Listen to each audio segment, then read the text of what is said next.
Good morning students, the Asian international senior secondary school Begu की online classes में आपका हार्दिक स्वागत है।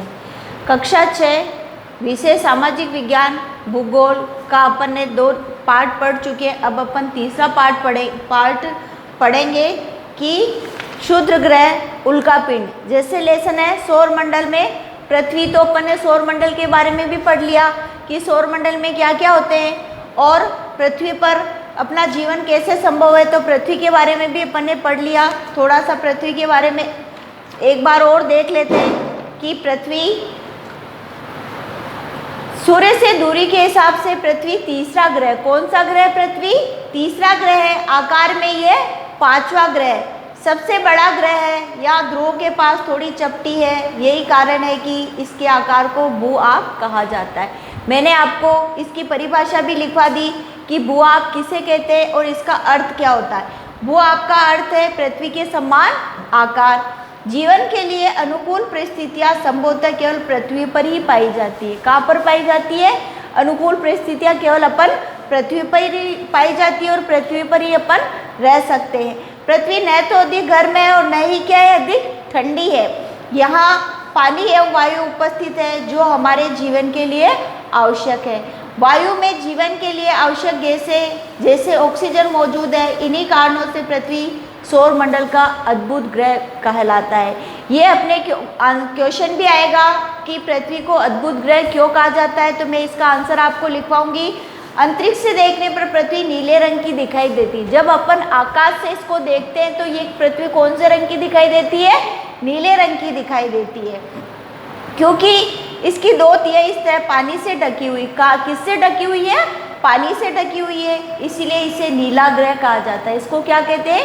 नीला ग्रह के नाम से भी जाना जाता है। तो मैंने आपको ये परिभाषा लिखा दी थी। अब अपन पढ़ेंगे क्षुद्र ग्रह के बारे में कि क्षुद्र ग्रह की क्या परिभाषा होती है। तारों, ग्रहों या उपग्रहों के अतिरिक्त असंख्य छोटे पिंड भी सूर्य के चारों ओर चक्कर लगाते। तारों, ग्रहों या उपग्रहों के अलावा अतिरिक्त असंख्य छोटे पिंड होते, वो किसके चक्कर लगाते हैं? सूर्य के चारों ओर चक्कर लगाते। इन पिंडों को क्या कहेंगे? क्षुद्र ग्रह कहलाते हैं। ये मंगल एवं बृहस्पति की कक्षाओं के बीच पाए जाते हैं। वैज्ञानिकों के अनुसार शुद्ध ग्रह ग्रह के ही भाग होते हैं। शुद्ध ग्रह किसके भाग होते हैं? ग्रह के ही भाग होते हैं, जो कि बहुत वर्ष पहले विस्फोट के बाद ग्रह से टूटकर अलग हो गए। ये ग्रहों के ही भाग माने जाते हैं, जो बहुत वर्ष पहले विस्फोट होने के कारण ये ग्रहों से टूटकर क्या हो गए? अलग हो गए। तो मैं आपको इसकी परिभाषा लिखा देती हूँ। उसके बाद अपन पढ़ेंगे उल्कापिंड के बारे में कि उल्कापिंड क्या है। तो देखो, क्षुद्र ग्रह की परिभाषा लिखो। क्षुद्र ग्रह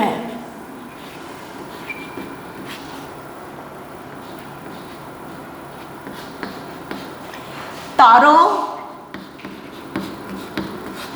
ग्रहों एवं उपग्रह के अतिरिक्त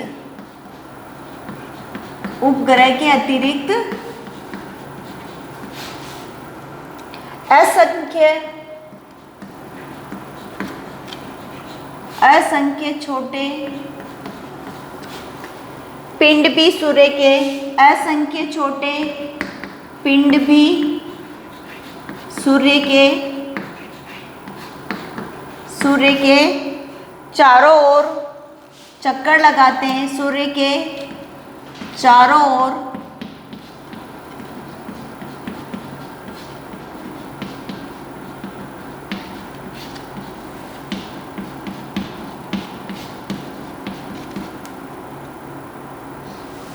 इन पिंडों को क्या कहते हैं? क्षुद्र ग्रह लगाते हैं। इन पिंडों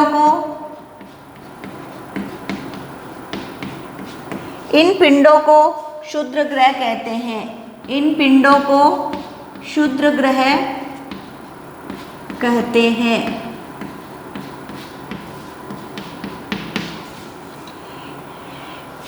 ये मंगल एवं बृहस्पति की कक्षाओं के बीच पाए जाते हैं। कहाँ पाए जाते हैं ये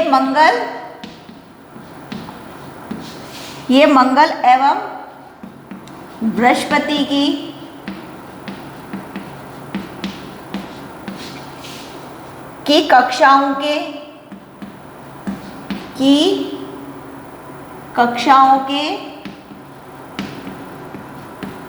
कक्षाओं के बीज पाए जाते हैं।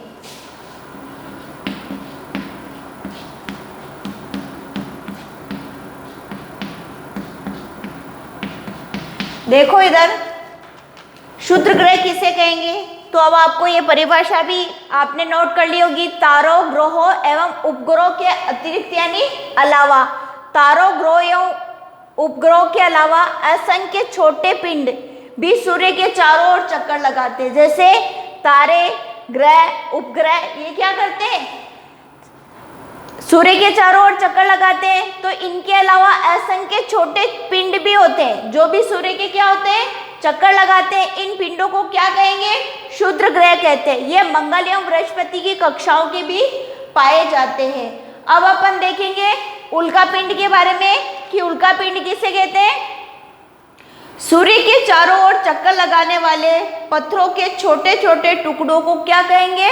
उल्का पिंड कहते हैं। कभी कभी ये उल्का पिंड पृथ्वी के इतने नजदीक आ जाते हैं, कभी कभी ये उल्का पिंड पृथ्वी के क्या हो जाते हैं? नजदीक आ जाते हैं कि इनकी प्रवृत्ति पृथ्वी पर गिरने की होती है। ऐसे लगता है कि ये पृथ्वी पर गिरने वाले हैं। इस प्रक्रिया के दौरान वायु के साथ घर्षण होने के कारण ये गर्म होकर जल जाते हैं। फलस्वरूप चमकदार प्रकाश उत्पन्न होता है। तब क्या होता है? जब ये गर्म होकर गिरने की स्थिति में होते हैं तो इसके दौरान घर्षण होने के कारण क्या होता है? ये चमकदार प्रकाश उत्पन्न करते हैं। कभी कभी कोई उल्का पूरी तरह जले बिना पृथ्वी पर गिरती है, जिससे धरातल में गड्ढे बन जाते हैं। बड़े बड़े क्या हो जाते हैं? गड्ढे बन जाते हैं। ये जब बिना जले ही पृथ्वी पर गिर जाते हैं तो बड़े बड़े गड्ढे बन जाते हैं। क्या आपने तारों वाले खुले आकाश में एक ओर से दूसरी ओर तक फैली चौड़ी सफेद पट्टी की तरह एक चमकदार रास्ते को देखा होगा? ये लाखों तारों का समूह है। लाखों तारों के समूह को अपन क्या कहेंगे? आकाशगंगा कहते हैं। हमारा सौरमंडल इस आकाशगंगा का एक भाग है। हमारा सौरमंडल क्या है? इस आकाशगंगा का एक भाग है। प्राचीन भारत में इसकी कल्पना आकाश में प्रकाश की एक बहती नदी से की गई। इसकी कल्पना किससे की गई? आकाश में एक बहती हुई नदी से की गई। इस प्रकार इसका नाम आकाशगंगा पड़ा था। आकाशगंगा करोड़ों तारों, बादलों तथा गैसों की एक प्रणाली है। इस प्रकार की लाखों आकाशगंगाएं मिलकर ब्रह्मांड का निर्माण करती है। लाखों आकाशगंगाएं मिलकर किसका निर्माण करती है? ब्रह्मांड का निर्माण करती है। ब्रह्मांड की विशालता की कल्पना करना अत्यधिक कठिन है। वैज्ञानिक अभी भी इसके बारे में अधिक से अधिक जानकारी एकत्रित करने में जुटे हैं। इसके आकार के संबंध में हमें कोई जानकारी नहीं है, लेकिन फिर भी हम जानते हैं कि हम सभी इसी ब्रह्मांड का हिस्सा है। तो यह था क्षुद्र ग्रह। अब उल्कापिंड की परिभाषा मैं आपको लिखवा रही हूँ कि उल्कापिंड किसे कहते हैं, आकाशगंगा किसे कहते हैं और ब्रह्मांड क्या है, इसके बारे में आपको बोर्ड पर लिखवा रही हूँ।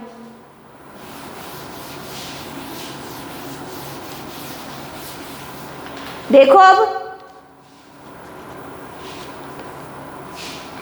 उल्कापिंड,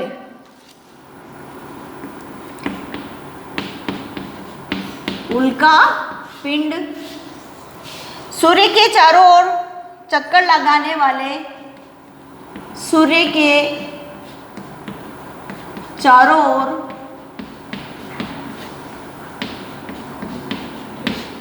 सूर्य के चारों ओर चक्कर लगाने वाले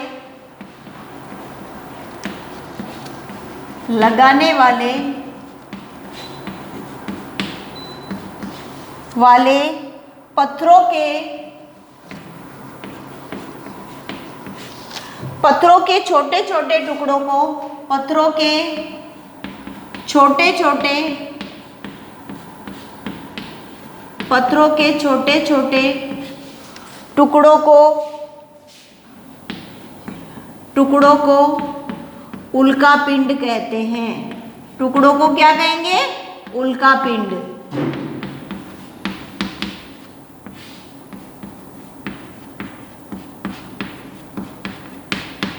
देखो उल्का पिंड समझ में आ गया होगा कि सूर्य के चारों ओर चक्कर लगाने वाले पत्थरों के छोटे छोटे टुकड़ों को क्या कहेंगे? उल्का पिंड। अब उल्का पिंड के बाद अपन पढ़ेंगे कि आकाशगंगा क्या है, लाखों तारों का समूह क्या कहलाता है? आकाशगंगा। तो देखो आकाशगंगा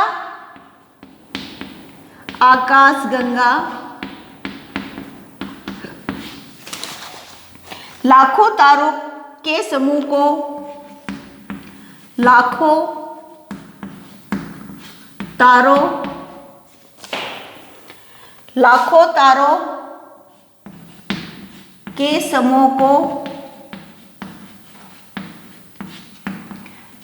तारों के समूह को आकाशगंगा कहते हैं। आकाशगंगा कहते हैं।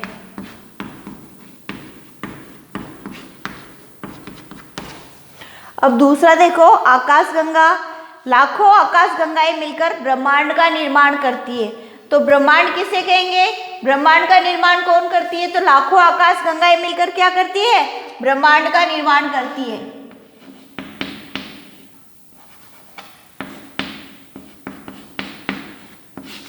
ब्रह्मांड, लाखों आकाशगंगाएं मिलकर किसका निर्माण करती है?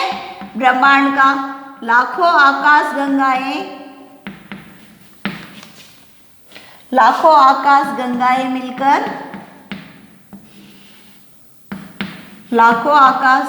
मिलकर ब्रह्मांड का निर्माण करती है।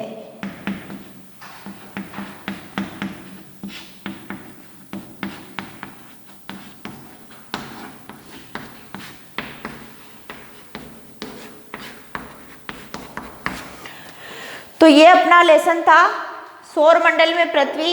ये लेसन अपना पूरा कंप्लीट हो गया। इसमें अगर आपको समझ में नहीं आया हो तो आप अगली क्लास में पूछ सकते हो। मैं आपको आज इसके प्रश्नोत्तर करवाऊंगी। निम्नलिखित प्रश्नों के उत्तर संक्षेप में लिखने हैं। ग्रह और तारे में क्या अंतर? जैसा अपन ने ग्रहों के बारे में भी पढ़ा और तारों के बारे में भी पढ़ा है, तो मैं आपको पहला क्वेश्चन कराऊंगी कि निम्नलिखित प्रश्नों के उत्तर ग्रह और तारों में क्या अंतर है। तो आप नोट कीजिए।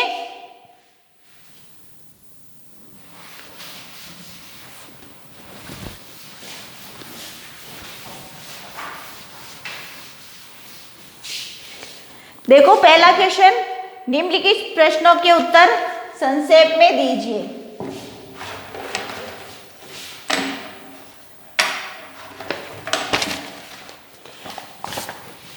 निम्नलिखित प्रश्नों के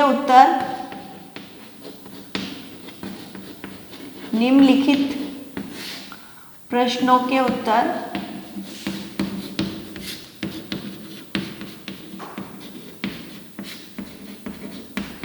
संक्षेप में दीजिए।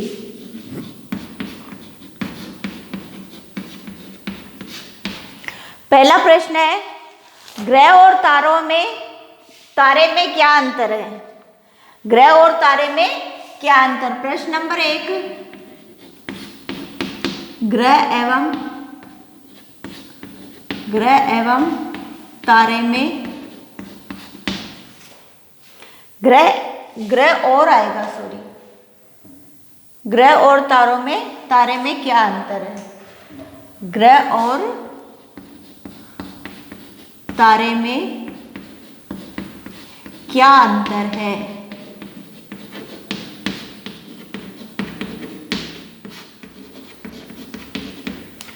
देखो ग्रह और तारे में अंतर अपने को लिखना है। उत्तर, ग्रह और तारे में अंतर।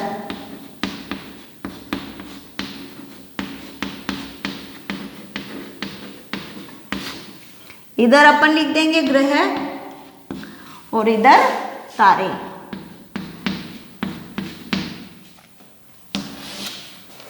पहला लिखो, ग्रह के पास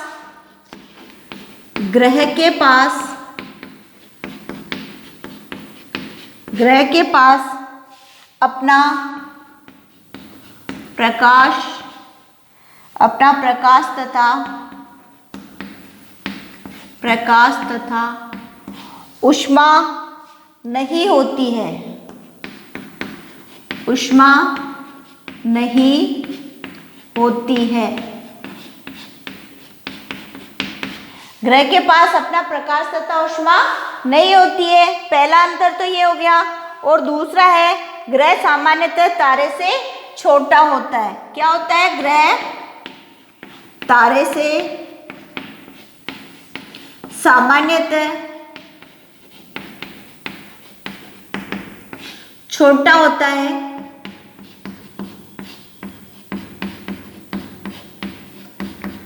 ये दो अंतर लिखो। ग्रह के पास अपना प्रकाश तथा ऊष्मा नहीं होती है, ग्रह तारे से सामान्यतः छोटा होता है। अब अपन तारे के बारे में लिखेंगे। तारे का पहला अंतर है तारे के पास अपना प्रकाश तथा ऊष्मा होती है।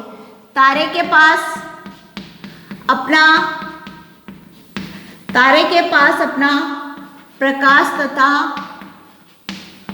प्रकाश तथा ऊष्मा होती है।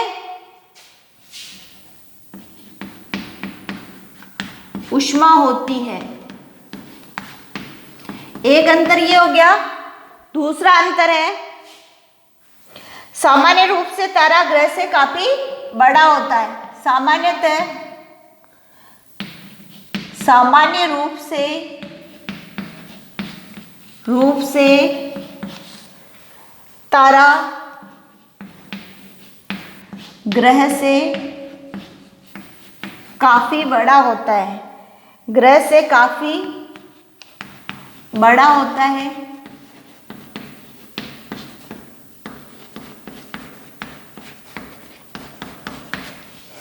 तो ये दो कारण हो गए आपके कि ग्रह और तारे में क्या अंतर है। ग्रह के पास अपना प्रकाश तथा ऊष्मा नहीं होती है और तारे के पास अपना प्रकाश तथा ऊष्मा होती है। ग्रह तारे से सामान्यतः छोटा होता है। सामान्य रूप से तारा ग्रह से काफी बड़ा होता है। ये दो अंतर हो गए। अब अगला क्वेश्चन है सौर मंडल से आप क्या समझते हो। जैसा अपने सौर मंडल के बारे में अपन ने पढ़ा था तो अपने को उसकी जानकारी तो मिल गई, फिर भी मैं आपको इसका आंसर बोर्ड पे करवा रही हूँ कि सौर मंडल से आप क्या समझते हैं। देखो दूसरा क्वेश्चन देखो, सौर मंडल से आप क्या समझते हैं।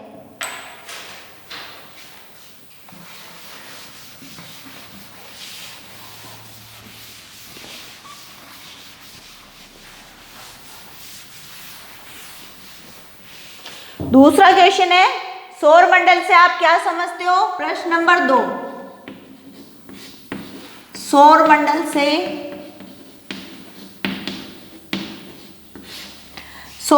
से आप क्या समझते हो।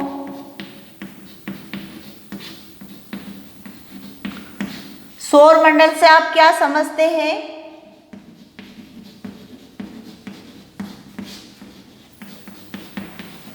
उत्तर देखो, सूर्य 8 ग्रह है। सूर्य 8 ग्रह, उपग्रह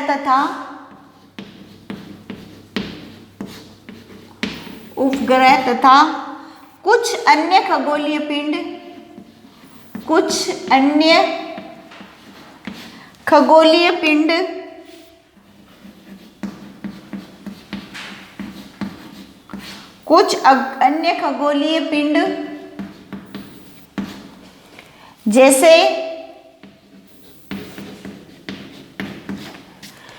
जैसे क्षुद्र ग्रह एवं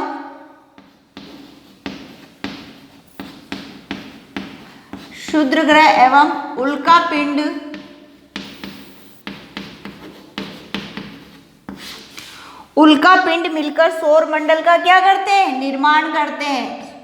सौर मंडल, उल्का पिंड मिलकर सौर मंडल का निर्माण करते हैं। सौर मंडल का निर्माण करते हैं।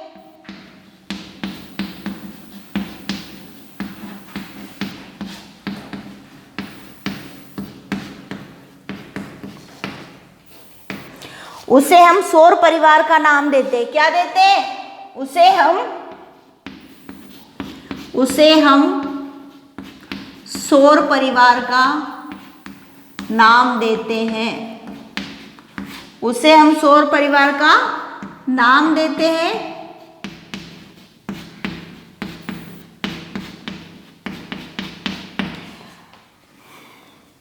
जिसका मुख्य कौन होता है? सूर्य। जिसका मुख्य सूर्य होता है, जिसका मुख्य सूर्य होता है।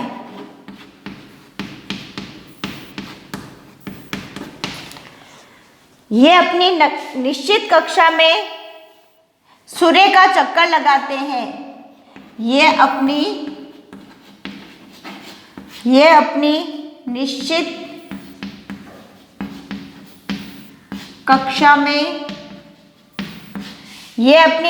कक्षा में सूर्य का क्या करते हैं? चक्कर लगाते हैं।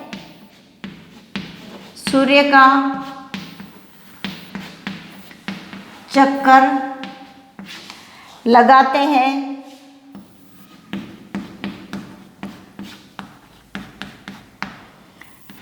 उपग्रह ग्रहों की परिक्रमा करते हैं। उपग्रह ग्रहों की परिक्रमा करते हैं।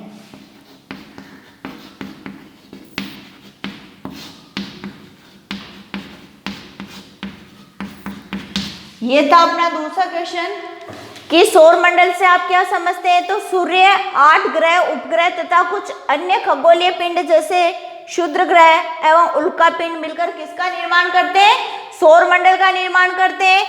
उसे हम सौर परिवार का नाम देते हैं। किसका नाम देते हैं? सौर परिवार का, जिसका मुख्य कौन होता है? सूर्य होता है। ये अपनी निश्चित कक्षा में सूर्य का चक्कर लगाते हैं, उपग्रह ग्रहों की परिक्रमा करते हैं। तो ये अपना दूसरा क्वेश्चन पूरा हो गया। अब अपन थर्ड क्वेश्चन करेंगे कि सूर्य से उनकी दूरी के अनुसार सभी ग्रहों के नाम लिखने। तो नाम आपको याद हो ही गए होंगे कि अपन ने पढ़ा था कि ग्रह कितने हैं और ग्रहों के नाम क्या क्या है। मैं इसको करवा रही हूँ आपको बोर्ड पे।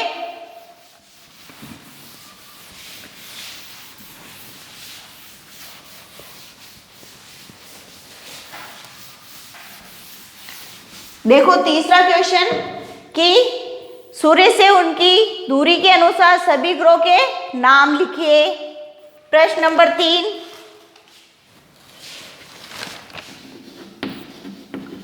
प्रश्न नंबर 3, सूर्य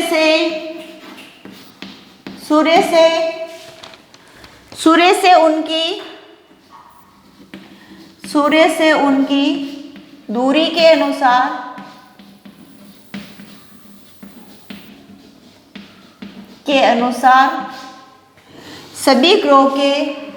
अनुसार सभी ग्रहों के नाम लिखे।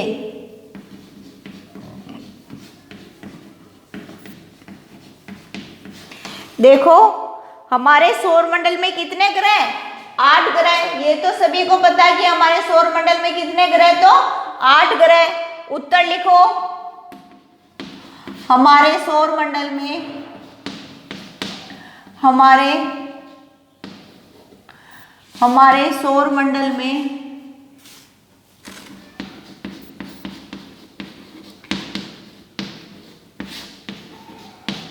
8 ग्रह हैं।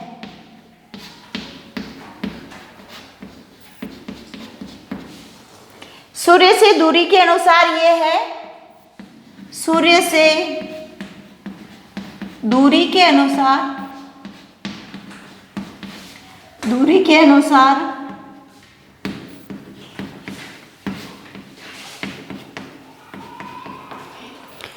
सूर्य से दूरी के अनुसार ये है। अब मैं 8 के नाम बता रही हूं आपको। पहला है बुध, दूसरा है शुक्र, तीसरा है पृथ्वी, चौथा है मंगल,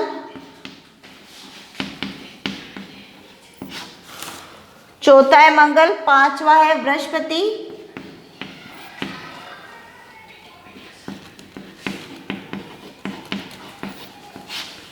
छठा है शनि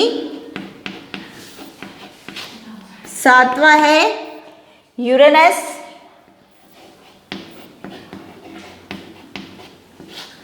आठवां है नेपच्यून।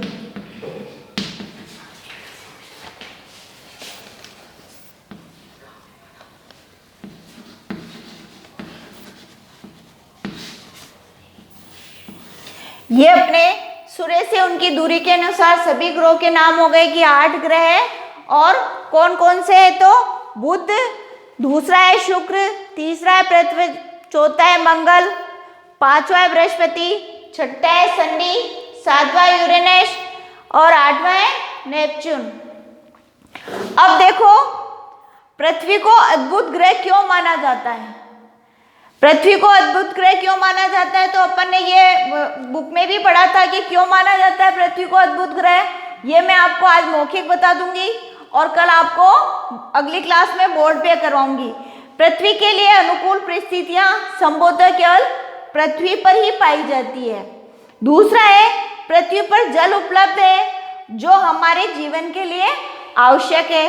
और जल ही क्या है? जीवन है। जल के बिना अपन नहीं रह सकते। पृथ्वी पर जीवनदायी ऑक्सीजन गैस है और पृथ्वी पर क्या है? जीवनदायी ऑक्सीजन गैस है और ओजोन परत भी पाई जाती। इसलिए पृथ्वी को क्या कहा जाता है? अद्भुत ग्रह कहा जाता है। और पृथ्वी को एक और किस नाम से जाना जाता है? नीला ग्रह भी कहा जाता है। तो यहाँ तक अपन ने ये लेसन पूरा कर लिया और थर्ड तक अपन ने क्वेश्चन आंसर पूरे कर लिए। अब आगे के क्वेश्चन आंसर अपन कल की क्लास में करेंगे। यहाँ तक आपको कोई समस्या हो तो आप ये सर के मोबाइल नंबर पे कांटेक्ट करके बता सकते हो। धन्यवाद।